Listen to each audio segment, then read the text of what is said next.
apil sa pagpasabot sa katilingban kanang unsa ka importante nga magpundo ta og pagkaon, no? Kay palitan sa manubo, no? Kada mo sugukan gyud nga among gitabangan nga ka community. Kung karon ang ting paniudto alas 11 ha, karon pa pud mula ka mo sayong og ayat og didto mga muti, no, mga muti. Unya langan-langan man didto imbes alas 11 na makabalik hapit na alauna.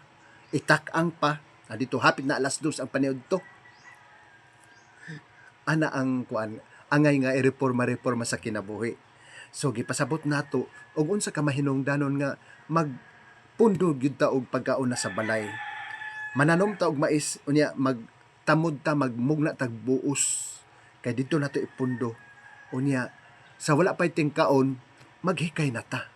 No di kay diha na sa tingkaon adisar pa magkapuliki og adto pa mo biyahe pa mo bigbaktas pa sa uma mga muti pa magsipag kuan og suan sige pagpanglukat pag bumalik pa motak-ang pa dito na maalas 2 dili gyud siya normal, di ka makakaon sa insakto nga oras, no? So kana ang atong kuan kana atong gipalambo sa ila ug kaluoy sa Dios after 1 year nag-abot pa tog 1 year kay nananom pa after 1 year nag-effect na ang atong mga pagkuan sa ila pag pasabot nag-effect hing talab. Oh. So nanay mga buos, nanay mga pinasandig-sandig, nagpagaling na, nanay pundo.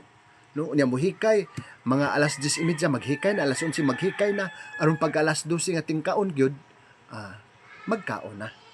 No?